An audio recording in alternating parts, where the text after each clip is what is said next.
Assalamualaikum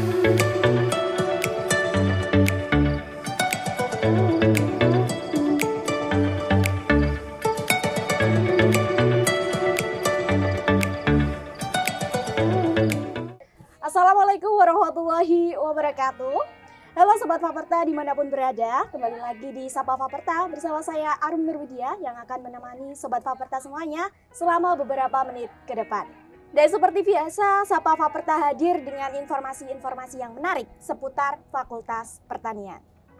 Dan kali ini teman-teman, Sapa Faperta hadir dengan bahasan menarik tentang mutiara hitam dari Jawa. Apa itu?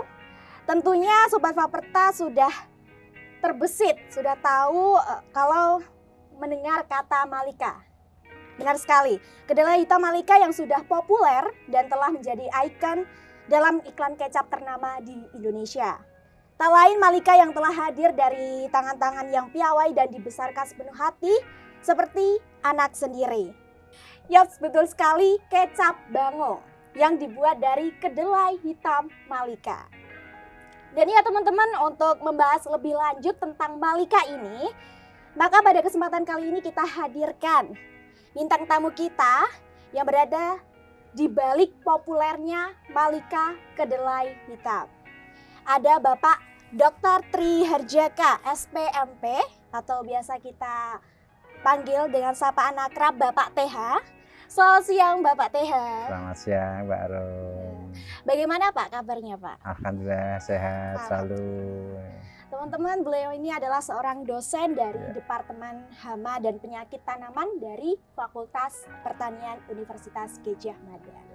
Baik Pak, karena mungkin dari penonton juga sudah penasaran, karena di awal tadi Arum sudah sebut nih kecap Bango dari kedelai hitam Malika yang katanya ini mutiara hitam dari Jawa. Mungkin langsung saja Pak, karena penonton mungkin yang setia menonton Sapa Faperta ini juga penasaran. Kalau boleh tahu Pak, runtutan sejarah dari Malika ini sebagai kedelai hitam yang saat ini tuh udah terkenal banget nih dari produknya kecap Bango. Bagaimana Pak sejarahnya? Oh ya,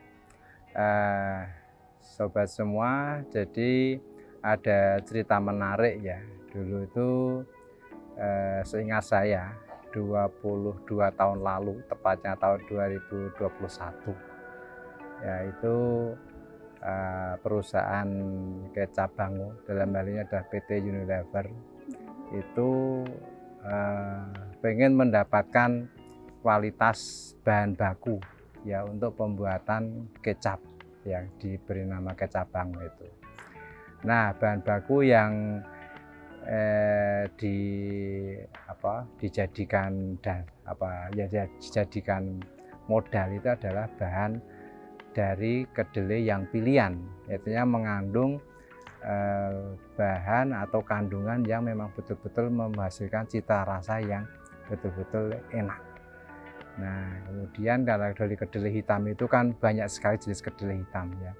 Nah, kemudian PT Unilever mencoba untuk bekerja sama dengan UGM, Universitas Gadjah Mada, dalam hal ini melalui teknologi pangan.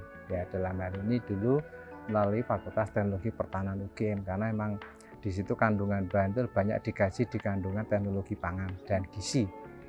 Nah, waktu itu kemudian dicarilah kedelai hitam. Banyak sekali kedelai hitam ya, dulu belum ada nama ya dari kedelai hitam, dari lokal, dari Bantul, kemudian ada diambil dari segenggam kedelai, itu ada banyak sekali kedelai, kemudian itu ditanam, kemudian dari hasil itu kemudian diekstrak. Nah, itu sampai mendapatkan kualifikasi bahan yang betul-betul cocok ya, yang hasilnya emang cocok sekali untuk bangunnya citra rasa, kemudian kandungan antioksidan ya, kandungan protein, lemak, dan saya tidak bisa menjelaskan satu persatu, yang jelas itu ada kandungan yang khas di dalam kedelai hitam itu. Nah, kemudian ketemulah satu ya, itu yang cocok, itu kemudian perlu dikembangkan. Nah, selanjutnya itu baru bagaimana cara mengembangkan itu. Nah, Nah, kemudian Fakultas Teknologi Pertanian itu berkolaborasi dengan Fakultas Pertanian UGM. Nah, kalau sejarahnya itu dari senior-senior saya yang sekarang sudah purna ya, ada dulu dari Fakultas Teknologi Pertanian itu ada Profesor Maria Astuti, kemudian di Fakultas Teknologi Pertanian Profesor Maria Astuti, di Fakultas Pertanian ada Dr. Setiastuti Purwanti. Ya, itu yang keahlian beliau Dr. Setiastuti Purwanti itu adalah bidang perbenihan. Nah, mulai dari situlah itu kedelai hitam itu yang tadi secara kualifikasi tadi cocok itu bagaimana dikembangkan menjadi benih. Ya, itu kemudian itu jadilah yang sekarang ada namanya perbenihan. Ya, kemudian kalau Bapak TH sendiri udah masuk buat ngembangin lagi kedelai hitam ini mulai tahun berapa ya Pak ya? Ya, jadi sejak tahun 2021 sampai dengan tahun 2001 sampai dengan tahun 2002 itu penelitian secara lab, kemudian pengembangan secara secara masih di greenhouse ya, masih istilahnya benih itu berarti dari satu segenggam biji kedelai hitam itu dipilah-pilahkan menjadi satu biji, kemudian dari satu biji akan jadi satu tanaman, kemudian itu jadilah benih yang sekelompok biji ya. Nah, itu masih skalanya lab. Kemudian tahun 2002 yaitu dari benih ya hasil dari pengembangan benih yaitu kemudian dikembangkan di Ciwalen itu di Jawa Barat, itu masih skalanya itu masih kecil ya, itu dari capaian PT Unilever ya melalui Fakultas Teknologi Pertanian dan Fakultas Pertanian itu cikal bakal mengawali pembuatan benih kedelai hitam. Nah, kemudian tahun 2003 itu kedelai hitam mulai dikembangkan menjadi produksi di lapangan atau menjadi produksi bahan untuk konsumsi untuk dibuat betul-betul di bahan baku kecap. Itu tahun 2003. Nah, itu benih dari Ciwalen kemudian ditanam di Jogja. Saya ingat betul waktu itu di Jogja itu di Bantul, dari awal cerita ditemukannya itu lokal di Bantul, kemudian di Prambanan. Nah, ketika itu budidaya kedelai itu tentu saja untuk dari tanam sampai dengan panen itu kan banyak kendala. Ya, ada kendala budidaya, dalam kendala ada hama dan penyakit. Dan waktu itu saya dipanggil ya oleh Ibu Setiastuti untuk bisa membantu pengamatan hama sekaligus bagaimana solusi pengendaliannya. Ya, seperti itu. Ya, makanya itu saya terlibat di situ. Oke, luar biasa sekali Pak. Pertanyaan selanjutnya Pak, apakah ada tantangan tersendiri untuk memperkenalkan atau untuk introduksi kedelai hitam ini ke para petani ataupun masyarakat begitu Pak?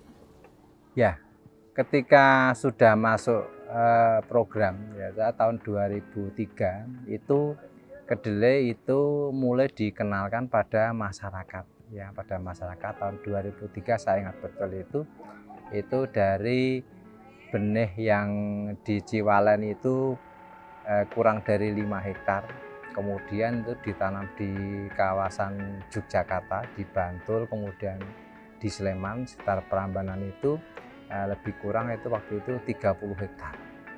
Nah, 30 hektar kemudian di Bantul sekitar 30 hektar itu memang petani belum terbiasa menanam kedelai. Nah, oleh karena kita memberikan pendampingan ya, penyuluhan tiap malam itu bagaimana cara budidaya kedelai ya yang baik untuk bisa menghasilkan kedelai yang betul-betul hitam ya, karena itu untuk bahan baku pembuatan kecap itu tidak kedelai yang sembarangan ya, jadi kedelainya betul-betul hitam. Untuk menghasilkan kandungan bahan yang bagus kedelainya harus masak fisiologis kalau untuk jadikan benih juga harus masa fisiologis. Lah ini ya kita mendampingi. Jadi petani yang sudah terbiasa budidaya kedelai kuning untuk budidaya kedelai hitam itu ada sedikit perbedaan, terutama untuk pencapaian kualitas dari aspek budidaya sampai aspek pasca panen. Ya seperti itu. Nah, itu bertahap ya, itu dari tahun 2003, kemudian mulai tahun 2004 itu mulai ekspansi ya, itu di Jawa Timur ya, nama kedelai hitam itu mulai Unilever juga menggandeng mitra-mitra ya. Itu saya ingat waktu itu sudah ada di Kabupaten Blitar, kemudian ada di Kabupaten Trenggalek, Kabupaten di Nganjuk. Ya, mulai 2004 itu mulai di lokasi-lokasi Jawa Timur dan daerah Yogyakarta. Itu mulai 2005 mulai berkembang lagi. Nah, dari situlah itu kemudian sudah betul-betul kedelai hitam itu diterima oleh masyarakat untuk menjadi sumber bahan baku pembuatan kecap bangun. Sehingga ada upaya, karena sudah diterima masyarakat, sudah diketahui bahwa ada keunggulan dari aspek kualitas, kemudian dari aspek hasil juga ada keunggulan, yaitu produksinya bisa lebih tinggi dibandingkan kedelai umumnya. Ya, sehingga ini dari Fakultas Pertanian UGM mengupayakan untuk kedelai hitam itu dilepas menjadi varietas unggul nasional. Luar biasa sekali ya perjalanan dari Malika Mutiara Hitam dari Jawa ini ya teman-teman. Ya, kalau boleh tahu lebih lanjut Pak, Malika itu kan dibesarkan sepenuh hati dan juga dirawat dari kecil. Nah, Malika itu nama yang unik, apakah ada artinya begitu Pak?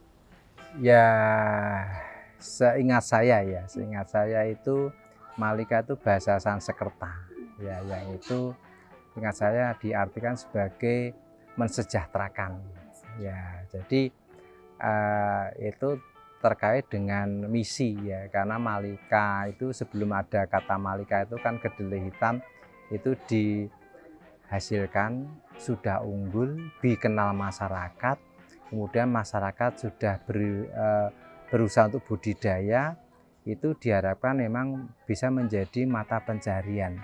Karena budidaya kedelai hitam itu mereka akan merasa sejahtera.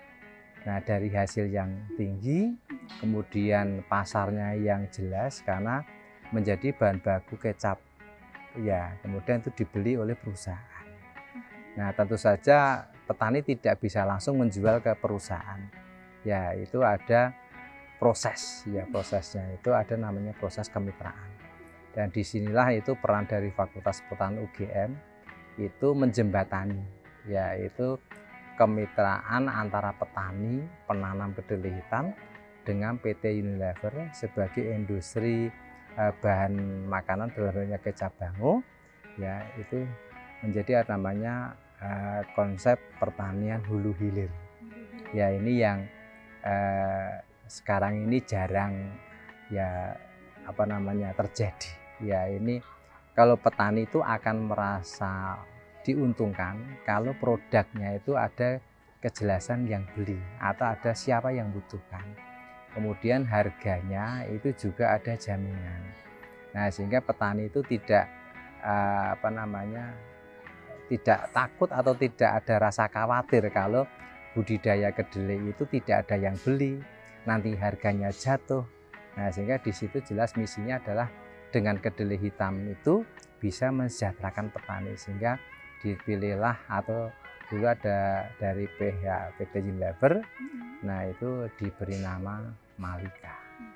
Nah, itu sehingga Fakultas Pertanian mengusulkan ya itu nama Malika sebagai nama varietas kedelai hitam yang sudah ditekuni oleh Fakultas Pertanian UGM bersama Fakultas Teknologi Pertanian sejak tahun 2001, sehingga saya waktu itu kemudian diusulkan tahun 2006 dan dilepas itu oleh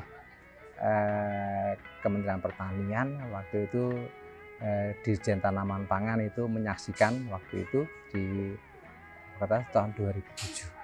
Sehingga saya tanggal 7 Februari tahun 2007. 2007 ya. Dilepas gitu. Dilepas sebagai varietas unggul nasional.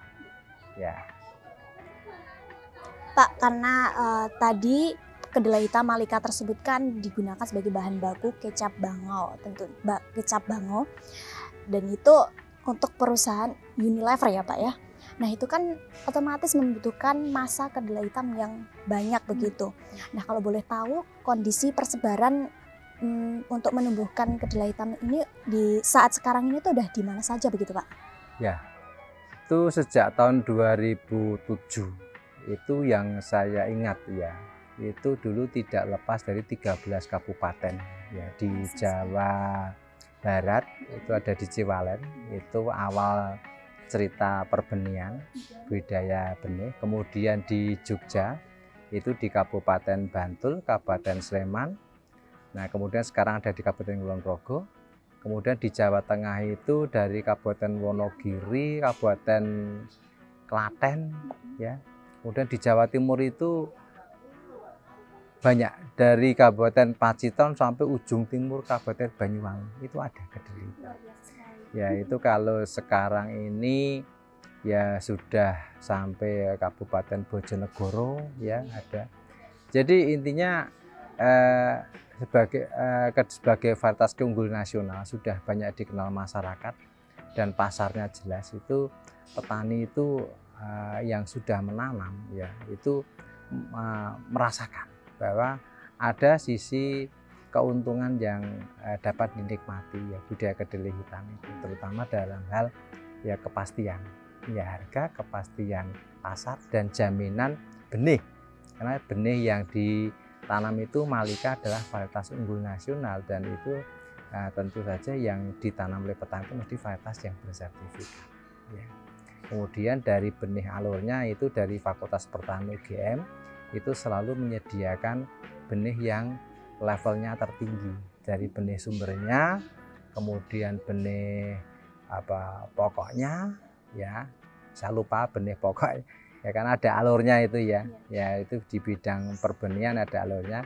Yang jelas di tingkat benih sebar sama benih itu di atasnya satu tingkat itu sudah dikelola oleh koperasi yang mereka itu sudah punya sertifikat atau surat keterangan sebagai penangkar benih, dan itu selalu dipantau oleh BPSB ya, pusat perbenihan itu. Nah itu kami di UGM itu selalu bisa menjamin bahwa Malika yang ditanam oleh petani adalah Malika yang betul-betul murni ya. Jadi dari situ petani juga ada kemudahan untuk menjual lagi hasil tanamnya ke Unilever gitu ya Pak ya?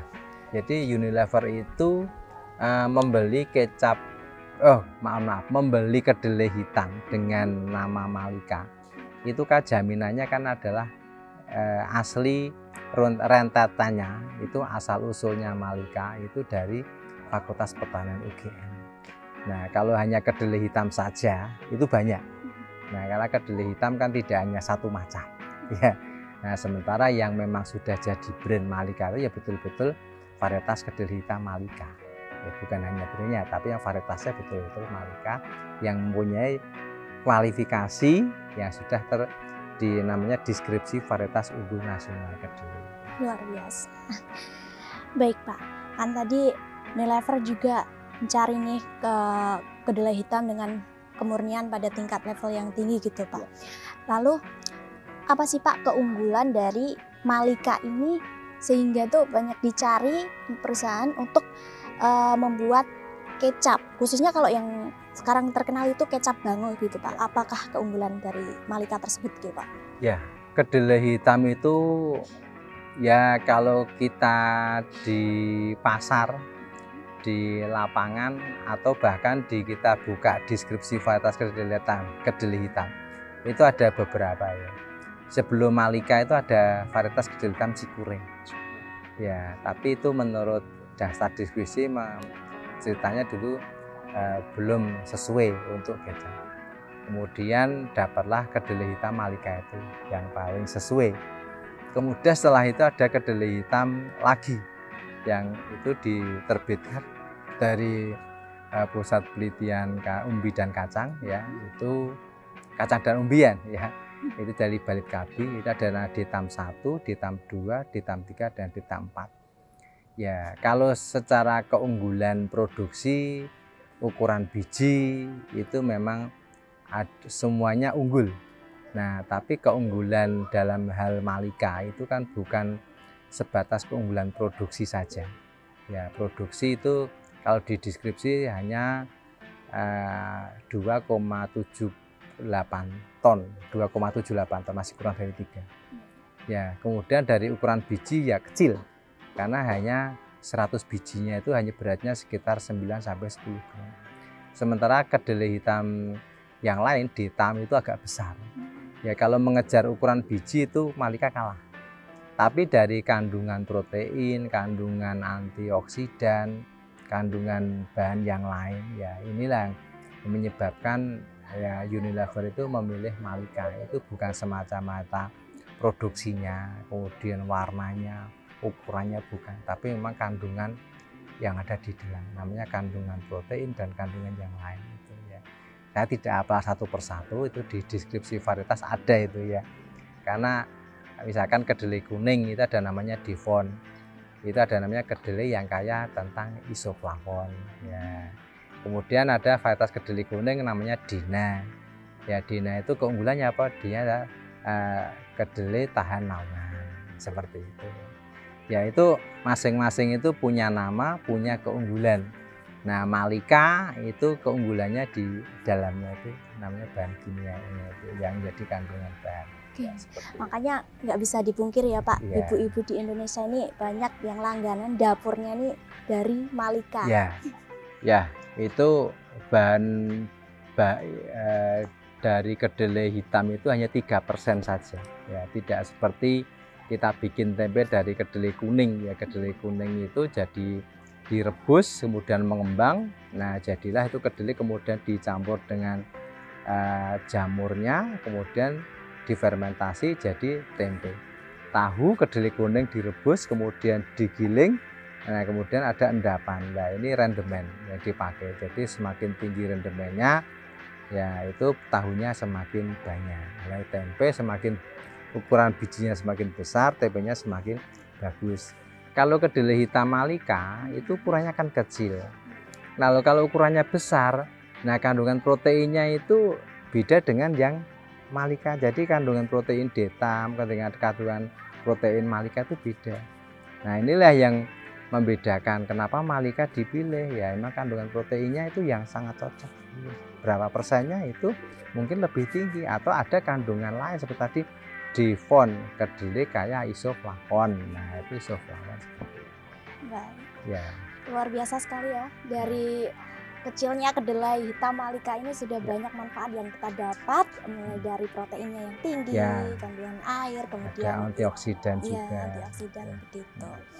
Dan ya teman-teman, luar biasa sekali bersama Pak TH sudah membahas runtutan sejarahnya yang mulai dari tahun berapa Pak? 2001 hingga saat ini 2023, sudah 22 tahun. Nah, untuk cikal bakal kalau terhitung dari penelitian itu sampai sekarang 2023 sudah 22 tahun ya. 22 tahun. Kalau dari program perbenihan sudah 21 tahun, dari program kemitraan itu sudah 20 tahun. 20 tahun. Saya terlibat sampai 2023 sudah 20 tahun. Berarti 20 tahun itu sudah produksi kecap begitu Pak dengan atau? Iya. 20 tahun produksi kecap. Wah, luar sejak biasa 2003. Ya. 2002 itu produksi benih. Nah, 2001 itu kualifikasi kecap jaringan bahan baku kedelai hitam. Ya, itu seingat saya. Jadi memang namanya penelitian bertahap. Nah, mulai 2019 itu kita evaluasi kemurnian Malika, yaitu Malika sudah dari 2007 sampai 2019 sudah 12 tahun. Itu kemudian kita murnikan lagi. Ya, kita cari dari lapangan itu dari sekian populasi, kemudian kita murnikan lagi, kita scan genetiknya. Nah, itu sejauh mana ya itu penurunan genetik gitu. Nah ini 2 tahun kerja itu tahun 2021 kita sudah dapatkan kemurnian lagi, dan sekarang untuk menjadi jaminan bahwa Malika yang ditanam petani untuk secara berkelanjutan itu betul-betul Malika yang betul-betul murni secara genetik ya, dan juga murni secara perform fenotip ya, karena namanya kemurnian benih sebar itu kan harus di atas 90% lah, seperti itu ya. Itu adalah syarat menjadi benih sebar. Oke. Ya.